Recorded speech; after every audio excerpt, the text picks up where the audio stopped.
हिंद जय भारत दोस्तों। आज मैं 6 फरवरी 2026 का डेली करंट अफेयर प्रस्तुत कर रहा हूं। दोस्तों, इस वीडियो में 16 प्लस क्वेश्चन है। बेहतर जानकारियों के साथ मैं आज का वीडियो प्रारंभ कर रहा हूं। दोस्तों, यह वीडियो हर परीक्षा के लिए महत्वपूर्ण है। मेरा हमेशा प्रयास है कि आपको सबसे पहले अपडेटेड जानकारी प्राप्त हो और रिकॉर्डों से आप परिपूर्ण रहें। तो दोस्तों, मैं वीडियो को प्रारंभ कर रहा हूं। ये रहा पहला क्वेश्चन। भारत का पहला स्वदेशी ग्रीन यूरिया संयंत्र कहाँ स्थापित किया जाएगा? गाइस, इस प्रश्न का सही उत्तर option A Pudimadaka, Andhra Pradesh. Option A इस प्रश्न का सही उत्तर है। दोस्तों, एनटीपीसी ग्रीन एनर्जी लिमिटेड और एसएजीओ ने एक समझौता ज्ञापन पर हस्ताक्षर किए। दोनों मिलकर भारत का पहला स्वदेशी ग्रीन यूरिया संयंत्र स्थापित करेंगे। यह संयंत्र आंध्र प्रदेश के पुदीमाड़का ग्रीन हाइड्रोजन हब में स्थापित किया जाएगा। यह संयंत्र नवीकरणीय हाइड्रोजन और ग्रीन अमोनिया से संचालित होगा। इस परियोजना का उद्देश्य भारत के यूरिया आयात को कम करना और कार्बन फुटप्रिंट को घटाना है। दोस्तों, भारत में लगभग 8 से 10 मिलियन टन प्रति वर्ष यूरिया का आयात करता है। Next question. हाल में दुनिया के पहले प्राइवेट स्पेस स्टेशन बनने वाले हेवन 1 को किस देश ने विकसित किया जा रहा है? गाइस, इस प्रश्न का सही उत्तर है निम्न ऑप्शनों में ऑप्शन ए अमेरिका इस प्रश्न का सही उत्तर है। दोस्तों, दुनिया का पहला निजी प्राइवेट अंतरिक्ष स्टेशन हेवन 1 अमेरिका में विकसित किया जा रहा है। इसे कैलिफोर्निया स्थित वास्ट नामक एक एरोस्पेस कंपनी द्वारा बनाया जा रहा है। हेवन 1 को स्पेस एक्स के फाल्कन 9 रॉकेट द्वारा 2026 या 2027 की शुरुआती समय में लॉन्च करने की योजना है। Next question. हाल में किस राज्य में पीलो एआई का शुभारंभ हुआ? गाइस, इस प्रश्न का सही उत्तर है निम्न ऑप्शनों में ऑप्शन ए आंध्र प्रदेश इस प्रश्न का सही उत्तर है। दोस्तों, आंध्र प्रदेश का गठन 1 नवंबर 1956 में हुआ। आंध्र प्रदेश की राजधानी अमरावती है और वर्तमान मुख्यमंत्री हैं चंद्राबाबू नायडू, जो कि तेलुगु देशम टीडीपी पार्टी से हैं। वर्तमान राज्यपाल हैं जस्टिस एस अब्दुल नजीर। लोकसभा की सीट है 25, राज्यसभा की सीट 11, विधानसभा की सीट है 175। दोस्तों, आंध्र प्रदेश ने छोटे व्यवसायों के लिए एक अभिनव डिजिटल उपकरण पेश किया। 2 फरवरी 2026 को मुख्यमंत्री एन चंद्राबाबू नायडू ने पिल्लो नामक वॉइस आधारित बिलिंग और अकाउंटिंग ऐप लॉन्च किया है। दोस्तों, ये महत्वपूर्ण पिल्लो साबित होगा और इसे जो कम पढ़े लिखे व्यक्ति हैं उपयोग कर सकते हैं और यह ऐप वॉइस बोलकर आप इससे काम ले सकते हैं। यह ऐप उपयोगकर्ताओं को अपनी मातृभाषा में बोलकर इनवॉइस लेन देन और रिपोर्ट प्रबंधित करने का सुविधा देता है, जिससे अकाउंटिंग विशेषज्ञ की आवश्यकता नहीं रहती है। दोस्तों, एआई से संबंधित अपडेटेड जानकारी आप इसे नोट डाउन करें। आंध्र प्रदेश के मुख्यमंत्री एन चंद्राबाबू नायडू ने पिल्लो एआई लॉन्च किया। भारत का पहला एआई सक्षम विश्वविद्यालय चौधरी चरण सिंह विश्वविद्यालय मेरठ में शुरू किया गया। दक्षिण कोरिया दुनिया का पहला artificial intelligence AI basic act पेश किया है। एआई इम्पैक्ट समिट 2026 का आयोजन नई दिल्ली में किया जाएगा। गूगल ने 55 भाषाओं में ट्रांसलेट करने वाला AI model translate Gemma launch किया। जियो देश का पहला मेड इन इंडिया प्लेटफॉर्म में पीपल फर्स्ट लॉन्च करेगा। आईआईटी दिल्ली ने आर्टिफिशियल इंटेलिजेंस लैब असिस्टेंट विकसित किया। ग्लोबल एआई इंडेक्स 2025 में अमेरिका और चीन के बाद भारत तीसरे स्थान पर है। डेलाइट इंडिया ने टैक्स प्रज्ञा नामक एक उन्नत एआई पावर्ड प्लेटफॉर्म लॉन्च किया। तो दोस्तों, मैंने एआई से संबंधित संपूर्ण जानकारी, नवीनतम करंट अफेयर आपके सम्मुख प्रस्तुत किया है। आप इस वीडियो को सोशल साइट और स्टडी ग्रुपों पर शेयर करें। नेक्स्ट क्वेश्चन, हाल में कौन विमानपत्तनम प्राधिकरण बोर्ड की पहली महिला सदस्य बनी? मोस्ट इंपॉर्टेंट क्वेश्चन गाइस, इस प्रश्न का सही उत्तर निम्न ऑप्शनों में ऑप्शन बी निवेदिता दुबे इस प्रश्न का सही उत्तर है। दोस्तों, निवेदिता दुबे ने 30 जनवरी से airport authority of India AI में सदस्य मानव संसाधन के रूप में कार्यभार संभाल लिया। इस नियुक्ति के साथ ही वह एआई बोर्ड के इस महत्वपूर्ण पद पर नियुक्त होने वाली पहली महिला बन गई। दोस्तों, भारतीय विमानपत्तनम प्राधिकरण एएआई के बारे में जानकारी। दोस्तों, स्थापना 1 अप्रैल 1995 में हुआ। अधीन है नागरिक उड्डयन मंत्रालय, भारत सरकार। मुख्य कार्य है भारत में हवाई अड्डों का विकास, रख रखाव और प्रबंधन। मुख्यालय है नई दिल्ली। भूमिका है नागरिक उड्डयन अवसंरचना को सुरक्षित, कुशल और आधुनिक बनाना। दोस्तों, इसके चेयरमैन हैं, नोट डाउन करें, विपिन कुमार। दोस्तों, नई नियुक्तियों से संबंधित जानकारी। निवेदिता दुबे विमानपत्तनम प्राधिकरण बोर्ड की पहली महिला सदस्य बनी। पश्चिम बंगाल के नए डीजीपी आईपीएस पीयूष पांडे नियुक्त हुए। ओलंपिक काउंसिल ऑफ एशिया का अध्यक्ष शेख जियान बिन अहमद अल थानी बने। अमेलिया वालरेडे को भारतीय महिला फुटबॉल टीम का मुख्य कोच नियुक्त किया गया। फैजाद भरूचा को एचडीएफसी बैंक के पूर्णकालीन निदेशक के रूप में नियुक्त किया गया। रविशंकर छब्बी को सीआरपीएफ में डिप्टी इंस्पेक्टर जनरल डीआईजी नियुक्त किया गया। जनरल एमवी पाठक ने पश्चिमी समुद्री तट के कोस्ट गार्ड कमांडर के तौर पर कार्य संभाला। टाटा कम्युनिकेशंस ने गणेश लक्ष्मी नारायण को अपना एमडी एंड सीईओ नियुक्त किया। तो दोस्तों, अपडेटेड जानकारी है, आप इसे नोट कर लें। नेक्स्ट दोस्तों, प्रथम महिलाएं विमान प्राधिकरण की बोर्ड की पहली महिला सदस्य बनी निवेदिता दुबे। गणतंत्र दिवस परेड में पुरुषों वाली सीआरपीएफ टुकड़ी का नेतृत्व करने वाली हैं पहली महिला अधिकारी बनी सिमरन बाला। मेघालय राज्य की पहली मुख्य न्यायाधीश बनी रेवंती मोहित डेरे। उड़ीसा की पहली महिला मुख्य सचिव बनी Anu Garg. Press club of India की पहली महिला अध्यक्ष बनी संगीता बरुआ। नागपुर यूनिवर्सिटी की पहली महिला वाइस चांसलर बनी हैं मनीला मकरंद क्षीरसागर। भारतीय नौसेना में पहली महिला फाइटर पायलट बनी आस्था पूनिया। नेपाल की पहली महिला प्रधानमंत्री बनी सुशील कार्की। बिहार की पहली महिला फीडे मास्टर बनी मरियम फातिमा। कोल इंडिया की पहली केंद्रीय स्टोर बनाई गई है, इसकी इकाई है छत्तीसगढ़।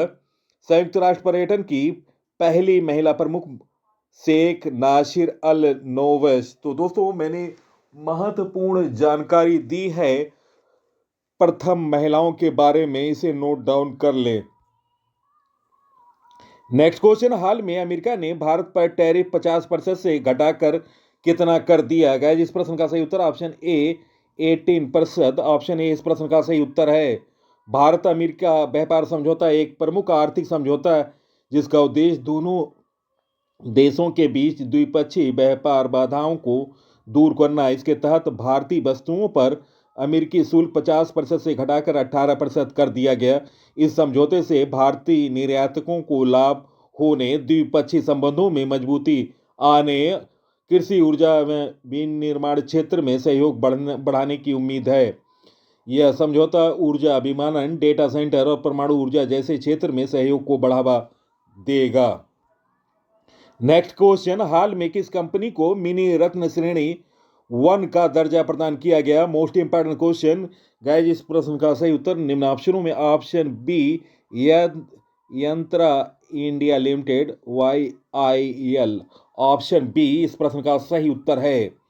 रक्षा मंत्री राजनाथ सिंह ने रक्षा क्षेत्र से जुड़ी कंपनी यंत्र इंडिया लिमिटेड को मिनी रत्न श्रेणी का दर्जा प्रदान किया है। दोस्तों, यह एक सार्वजनिक क्षेत्र का उपक्रम है। इसका मतलब यह है कि भारत सरकार के स्वामित्व वाली कंपनी है। मिनी रत्न दोस्तों, वन का दर्जा मिलने से सरकारी कंपनियां को 500 करोड़ तक का निवेश बिना सरकारी मंजूरी करने की वित्तीय सहायता मिलती है। दोस्तों, यह यंत्र इंडिया लिमिटेड नागपुर स्थित एक प्रमुख रक्षा सार्वजनिक क्षेत्र उपक्रम DPSU है। दोस्तों, इसकी स्थापना 1 अक्टूबर 2021 में हुआ। निर्माण बख्तरबंद वाहनों, तोपखाने, गोला बारूद।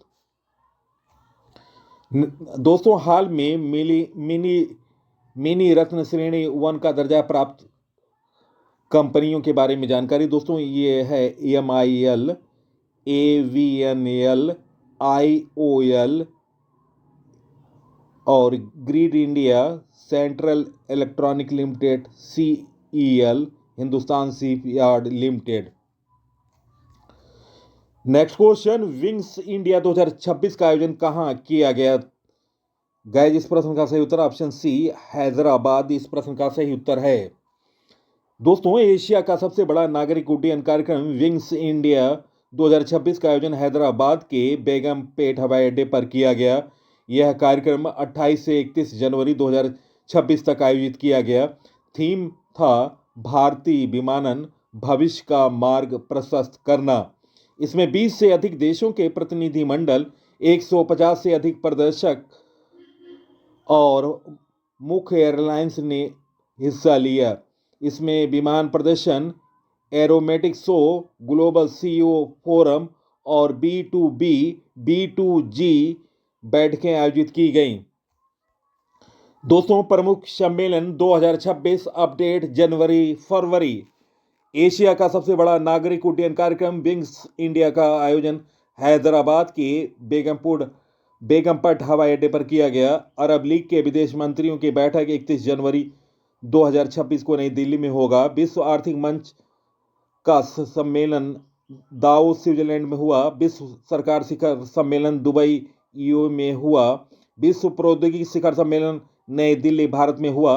विश्व सतत विकास शिखर सम्मेलन नई दिल्ली भारत में हुआ। G7 शिखर सम्मेलन अल्बर्ट कनाडा में हुआ। नाटो शिखर सम्मेलन द हैग नीदरलैंड्स में हुआ। ब्रिक्स शिखर सम्मेलन रियो डी जेनेरियो ब्राजील में हुआ। संघाई सहयोग संगठन शिखर सम्मेलन तियानजिन चीन में हुआ। UN जलवायु परिवर्तन सम्मेलन COP30 बेलम ब्राजील में हुआ। Open government partnership global summit Victoria Spain में हुआ। तो दोस्तों, मैंने अपडेट करा दिया है, आप इसे नोट डाउन कर लें। नेक्स्ट क्वेश्चन, 800 अरब डॉलर से अधिक की संपत्ति के मालिक बनने वाले दुनिया के पहले व्यक्ति कौन बने? गाइस, इस प्रश्न का सही उत्तर ऑप्शन सी एलन मस्क इस प्रश्न का सही उत्तर है। फोर्ब्स के अनुसार 2026 में एलन मस्क अपनी स्पेस कंपनी SpaceX और AI स्टार्टअप XAI के विलय के बाद 800 अरब डॉलर से अधिक के संपत्ति के मालिक बनने वाले दुनिया के पहले व्यक्ति बन गए। एलन मस्क, उनकी कुल नेटवर्क है 852 बिलियन डॉलर यानी 7 लाख करोड़ से ज़्यादा आंकी गई है। पिछले 4 महीनों में 500 बिलियन डॉलर से 800 बिलियन डॉलर तक का सफर तय करके मस्क ने यह रिकॉर्ड बनाया है। नेक्स्ट क्वेश्चन, भारत का पहला भारत रत्न डॉक्टर बाबा साहेब अंबेडकर अधिवक्ता प्रशिक्षण और अनुसंधान केंद्र कहाँ स्थापित किया गया? गाइस, इस प्रश्न का सही उत्तर ऑप्शन बी है नवी मुंबई। ऑप्शन बी इस प्रश्न का सही उत्तर है नवी मुंबई। दोस्तों, भारत का पहला भारत रत्न डॉक्टर बाबा साहेब आम्बेडकर अधिवक्ता प्रशिक्षण और अनुसंधान केंद्र तालोजा नवी मुंबई में शुरू किया गया।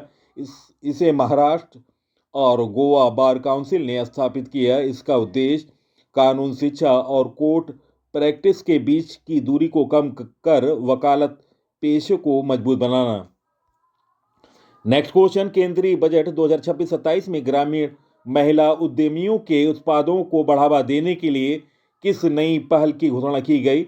गाइस, इस प्रश्न का सही उत्तर ऑप्शन बी, सी मार्ट। ऑप्शन बी इस प्रश्न का सही उत्तर है। दोस्तों, सी मार्ट पहल का उद्देश्य स्वयं सहायता समूहों की ग्रामीण महिला उद्यमियों को अपने उत्पादों की ब्रांडिंग और मार्केटिंग के लिए एक आधुनिक प्लेटफॉर्म प्रदान करना। छात्रावास, हॉस्टल, बजट में शिक्षा और कामकाजी महिलाओं की सुरक्षा के लिए प्रत्येक जिले में दोस्तों बजट में शिक्षा और कामकाजी महिलाओं की सुरक्षा के लिए प्रत्येक जिले में कम से कम एक लड़कियों का छात्रावास स्थापित करने का लक्ष्य रखा गया। नेक्स्ट क्वेश्चन, पैट्रिक हर्मिनिया किस देश के राष्ट्रपति हैं जो 5 से 10 फरवरी तक भारत की आधिकारिक यात्रा पर रहेंगे? गाइस, इस प्रश्न का सही उत्तर ऑप्शन ए, सेशल्स। इस प्रश्न का सही उत्तर है। सेशल्स के राष्ट्रपति पैट्रिक हर्मिनी 5 से 10 फरवरी तक भारत की आधिकारिक यात्रा पर रहेंगे। अक्टूबर में पदभार ग्रहण करने के बाद उनका पहला भारत का दौरा होगा। यह यात्रा भारत सेशल्स राजनीतिक संबंधों की 50वीं वर्षगांठ के अवसर पर हो रही है। नई दिल्ली में वे राष्ट्रपति द्रौपदी मुर्मू से मुलाकात करेंगे। वे प्रधानमंत्री नरेंद्र मोदी के साथ द्विपक्षीय, क्षेत्रीय और पारस्परिक हित के अंतर्राष्ट्रीय मुद्दों पर चर्चा करेंगे। दोस्तों, सेशल्स के बारे में जानकारी, हिंद महासागर में स्थित 115 द्वीपों वाला एक द्वीप राष्ट्र है। राजधानी सेशल्स की विक्टोरिया है। राष्ट्रपति हैं पैट्रिक हार्मिनी। सेशल्स दोस्तों पूरे अफ्रीका का सबसे छोटा देश है। Next question, most important question, Titan smart ने अपनी किस नई स्मार्ट वॉच के लिए चिराग शेट्टी और सात्विक साईरंकी रेड्डी को ब्रांड एम्बेसडर बनाया? गाइस, इस प्रश्न का सही उत्तर निम्न ऑप्शनों में option A, Titan Celestor. Option A इस प्रश्न का सही उत्तर ऑप्शन ए है। दोस्तों, टाइटन स्मार्ट ने अपनी नई स्मार्ट वॉच सेलेस्टोर 2.0 लॉन्च की है। भारत की विश्व नंबर 3 पुरुष युगल बैडमिंटन जोड़ी चिराग शेट्टी और सात्विक साईराज रंकी रेड्डी को इसका ब्रांड एम्बेसडर बनाया गया। यह स्मार्ट घड़ी स्वास्थ्य और फिटनेस पर केंद्रित उपयोगकर्ताओं का लक्ष्य करती है। दोस्तों, brand ambassador 2025-26 updated. Titan smart ने अपनी नई स्मार्ट वॉच टाइटन सेलेस्टर 2.0 के लिए चिराग शेट्टी और सात्विक साईराज रंकी रेड्डी को ब्रांड एम्बेसडर बनाया। मेबेलिन न्यूयॉर्क ने भारत के लिए अपना ब्रांड एम्बेसडर कियारा आडवाणी को नियुक्त किया। शुभांशु शुक्ला को विकसित भारत विल्डथॉन 2025 का ब्रांड एम्बेसडर बनाया गया। महेंद्र सिंह धोनी बजाज पुणे ग्रैंड टूर 2026 के गुडविल ब्रांड एम्बेसडर बने। पारदीप फास्फेट ने राहुल द्रविड़ को ब्रांड एम्बेसडर बनाया। पीएनबी की पहली महिला ब्रांड एम्बेसडर हरमनप्रीत कौर बनी। यूनिसेफ इंडिया की सेलिब्रिटी एडवोकेट कीर्ति सुरेश बने। आईसीसी T20 वर्ल्ड कप 2026 का ब्रांड एम्बेसडर रोहित शर्मा। हरियाणा राज्य महिला आयोग की ब्रांड एम्बेसडर शेफाली वर्मा बनी। लेविज की global brand ambassador Alia Bhatt बनी। नमो युवा रन अभियान के ब्रांड एम्बेसडर मिलिंद सोमन बने। स्केचर के ब्रांड एम्बेसडर मोहम्मद सिराज बने। केंद्रीय स्वास्थ्य एवं परिवार कल्याण मंत्रालय का पहला मानसिक स्वास्थ्य राजदूत दीपिका पादुकोण को नियुक्त किया गया। संजू सैमसन को इंग्लिश प्रीमियर का आधिकारिक एम्बेसडर नियुक्त किया गया। न्यू बैलेंस का पहला भारतीय एम्बेसडर जाह्नवी कपूर को नियुक्त किया गया। Next question, world government summit 2026 का आयोजन कहाँ हुआ? गाइस, इस प्रश्न का सही उत्तर option A, Dubai, UAE. Option A इस प्रश्न का सही उत्तर है। वर्ल्ड गवर्नमेंट समिट 2026 का दुबई में शुभारंभ हो गया है। विषय है भविष्य की सरकारों को आकार देना। इसमें वैश्विक नेता, नीति निर्माता और व्यावसायिक अधिकारी एक साथ भाग ले रहे हैं। सम्मेलन में यह विश्लेषण किया जाएगा कि नवाचार, स्थिरता और प्रौद्योगिकी की सार्वजनिक नीतियों को किस प्रकार नया रूप दे रही है। दोस्तों, प्रमुख सम्मेलन 2026 अपडेट जनवरी-फरवरी। वर्ल्ड गवर्नमेंट समिति 2000 समिति का आयोजन दुबई यूएई में हुआ। एशिया का सबसे बड़ा नागरिक उड्डयन कार्यक्रम विंग्स इंडिया 2026 का आयोजन हैदराबाद के बेगमपेट हवाई अड्डे पर किया गया। अरब लीग के विदेश मंत्रियों की बैठक नई दिल्ली में 31 जनवरी 2026 को हुई। विश्व आर्थिक मंच सम्मेलन दावोस स्विट्जरलैंड में हुआ। विश्व सरकार शिखर सम्मेलन दुबई यूएई में हुआ। वैश्विक प्रौद्योगिकी शिखर सम्मेलन नई दिल्ली भारत में। विश्व स्वच्छता शिखर सम्मेलन नई दिल्ली भारत में। G7 शिखर सम्मेलन 2025 अल्बर्टी कनाडा में। नाटो शिखर सम्मेलन द हाग नीदरलैंड में। ब्रिक्स शिखर सम्मेलन 2025 रियो डी जेनेरियो ब्राजील में। शंघाई सहयोग संगठन SCO शिखर सम्मेलन तियानजिन चीन में। UN जलवायु परिवर्तन सम्मेलन COP30 वेलम ब्राजील में। Open government partnership global summit Victoria Spain में। तो दोस्तों, मैंने अपडेट कराया प्रमुख सम्मेलन के बारे में। नेक्स्ट क्वेश्चन, हाल में एशियन राइफल और पिस्टल शूटिंग चैंपियनशिप 2026 का आयोजन किस शहर में किया जा रहा है? गाइस, इस प्रश्न का सही उत्तर ऑप्शन सी नई दिल्ली इस प्रश्न का सही उत्तर है।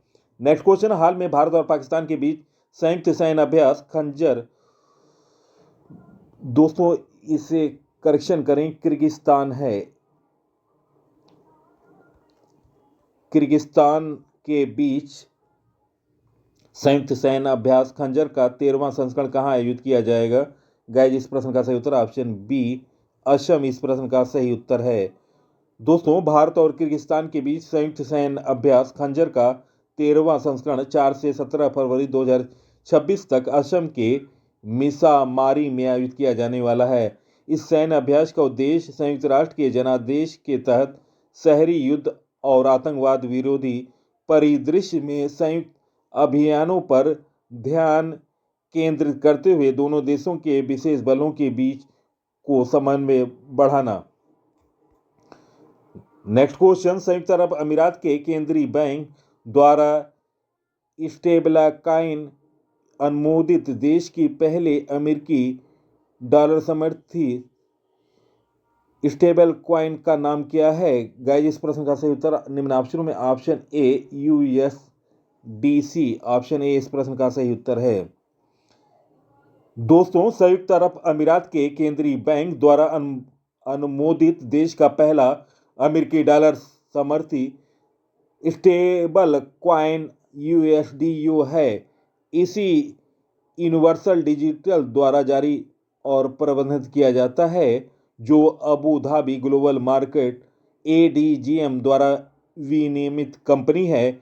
USDU अमेरिकी डॉलर के साथ 1:1 अनुपात में समर्थित है, जिसका अर्थ है हर टोकन के बदले $1 बैंक में सुरक्षित रखा जाए। दोस्तों, प्रश्नों का चयन और PC सर की लगातार मेहनत और अपडेटेड जानकारी निश्चित तौर से आपको पसंद आई होगी। आप इस वीडियो को सोशल साइटों और स्टडी ग्रुपों पर शेयर करें। इसी के साथ मैं इस अंक से विदा ले रहा हूं। अगले अंक में आपसे मुलाकात होगी। तब तक के लिए नमस्कार, वंदे मातरम, जय हिंद, जय भारत।